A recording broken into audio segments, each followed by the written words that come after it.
To Papa, Merry Christmas pa. Unang-una nagpapasalamat ako sa Panginoon sa buhay nating lahat. Lalo na sa pag-iingat niya sa ating dalawa nung naoperahan tayo.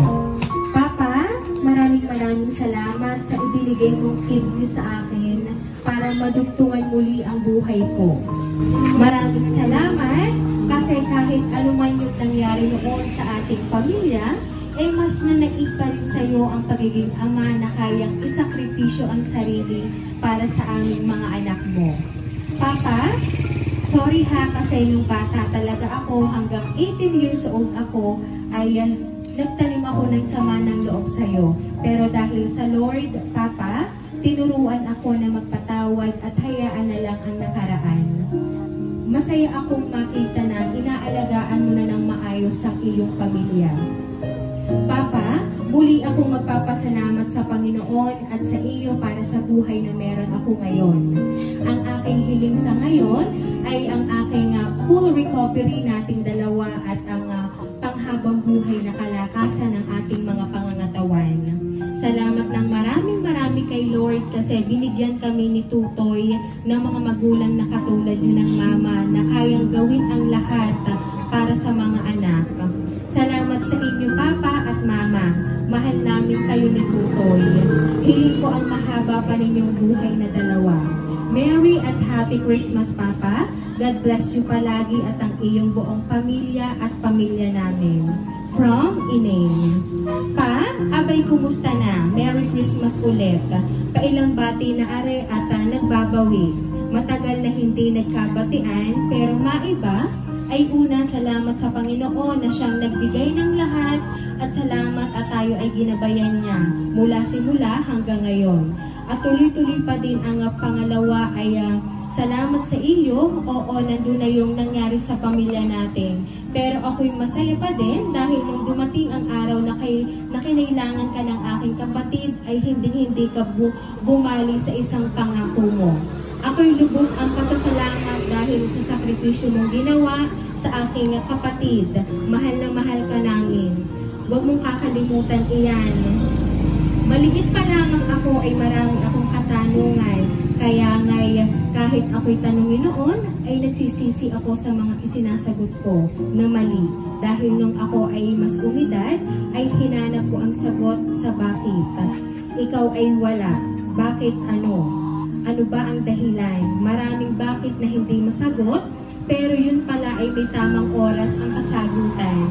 Tanda ko nung una, kita'y nagpangita sa unang silay ko pa lang sa'yo, bumalik lahat ng alaala ko nung ako'y iyong kinakarga.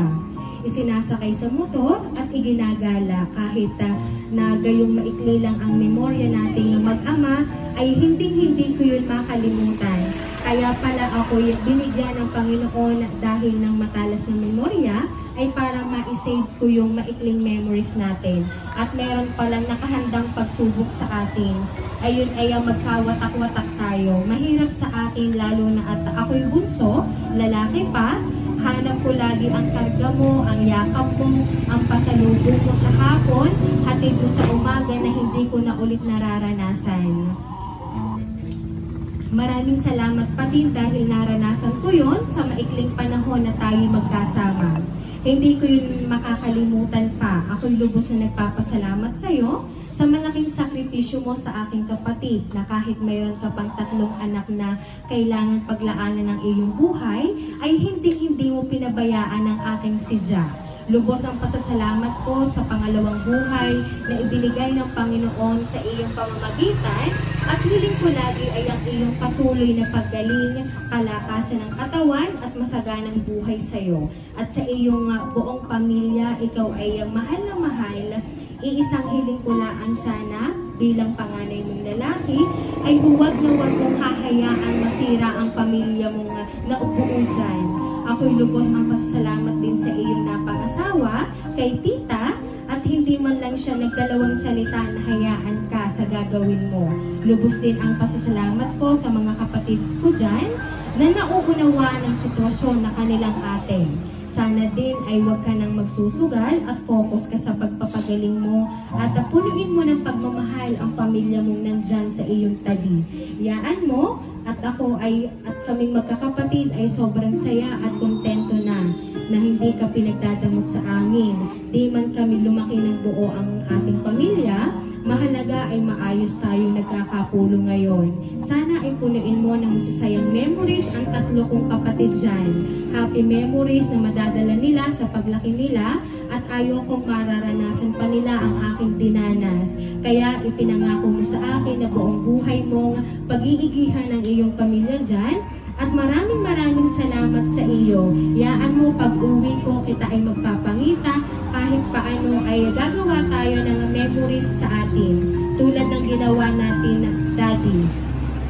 Tandaan mo na hindi nawala at hindi ka mawawala na sa espasyo sa aking puso. May ama man ako dito, ay lahat naman ay aking mahal, ay mas espasyo sa puso ko. Gabayan ka at ang iyong mag-anak dyan ng Panginoon. Ay mahalin mo sila ng lubos ha. Yun na ang pinakamalaking bawi bukod sa pagtulong mo sa aking kapatid. Mahal na mahal kita pa. Mula sa iyong unang bunsong utoy, huwag iiyak ha. Pag-ari ayaw mo na mababasa mo, sayang ang bayag kung iyakin laang. Mahal na mahal kita naming magkakapatid. Tama nga ang Panginoon. Hindi pa huli ang lahat hanggat tayo ay nabubuhay. Pagpapalain tayo nawa ng Panginoon. Mag-iingat kayo palagi dyan. Mahal na mahal ka naming Papa. And ito po sir ang message sa inyo na taong nagpadala po ng surprise.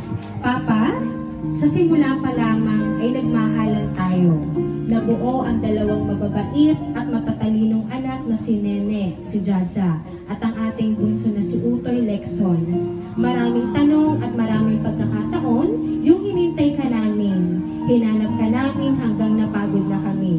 Pero kahit alam kong may pamilya ka na, ay nananalig ako sa Diyos na darating ang araw na babawi ka dahil alam ko kung gaano mo kami kamahal back then. Salamat sa pagiging mabuti mong papa ni Ineng na pinaglaanan mo ng isang kidney na binigay mo ng new life ang ating si Nene. Pinahanap ka niya sa akin nung mag-80th birthday pa lang siya kasi pangarap niyang sumayaw ng Dance with My Father. Halos lahat ay naibigay at nagawa ko na ang lahat. Ang hiling lang ay yung maisayaw mo siya noong araw na yun. Si Utoy na halos lumuha sa paghihintay na umaasang babalik ka. Tiniis kong lumuha, Papa. Trabaho doon, trabaho dito, iba't ibang pagsubok ang aking sinabak bago ko sila napalaki at nakuha papunta dito sa Amerika. Nag-asawa ako ng Amerikano dahil isa yon sa aking sinumpaan na iaahon ko sila sa hirap. At napakabuti ng Diyos, ibinigay niya sa akin ng Amerikanong ito na katuwang ko sa pagiging ama ng mga anak ko. Pero di ko pa rin na tinutuldukan ng iyong karapatan na pagdating ng araw ay magkikita din kayo. At salamat kay Lord dahil sa naging asawa mo ay napakabait at kailanman ay hindi siya naging maramot sa mga anak mo, sa akin. At lalo na ngayon na isang organ mo ay nakatanim sa iyong pinakamamahal na Nene. At salamat kahit ni Utoy dahil ikaw ay napakabuti. At ramdam ko yung pagiging ama mo. Thank you, Papa. Hanggang ngayon hindi magbabago ang tawag na Papa dahil sabi mo noon na yan ay yung tawag na gagayahin ng ating mga anak. At yun ay inilagaan ko para sa ating mga anak at handa kong ialay ang aking buhay. Kaya sana Papa, sa 3 anak ninyo ay huwag matulad sa pag-iiwan mo sa ating mga anak at sa akin. Dahil kung nakayanan namin, baka di nila makayanan na mawala ng ama sa tabi nila. Baguhin na lahat, Papa. Totally, alisin na lahat ng bisyo, lahat ng Papa for good. Hindi pa huli ang lahat para makita ng mga anak mo na lumaki silang nakikita sa iyo ang tunay na kahalagahan ng pagiging ama. Salamat ulit sa iyo pa. Kung sa palagay mo minsan nagtatampo ako, sana'y huwag kang magsasawang umunawa at magpasensya kasi di pa ako sumuko na hanapin ka ng hanapin para sa 2 mong anak. Napakatagal na inulila mo. Ingat ka palagi at tandaan mo na nandito lang ako para sa ating mga anak at sa iyong pamilya. Di ko kayo pababayaan sa abot ng aking makakayanan. Mahal ka namin, Papa, at di na mababago yun. Palakas ka para sa 3 mga angels mo kay Rena, And kay Rena, salamat sa lahat ng tiwala mo sa akin at sa tunay na pagmamahal at mahabang pag-unawa sa amin. Without you, I can explain how I resolve this unexplainable trials na nangyari kay Nene. Hindi ka maramot at iyon ay pinasasalamatan ko kasama ng buong pamilya mo. Salamat sa ating Panginoon sa biyayang ating natatanggap araw-araw. Maligayang Pasko, Papa, at sa buong pamilya mo dyan. Palakas ka ha para sa iyong mga anak. Gusto ka nilang makabanding kapag pare-pareho na kayo ni Nene na malakas. Merry Christmas again and always here, Mama.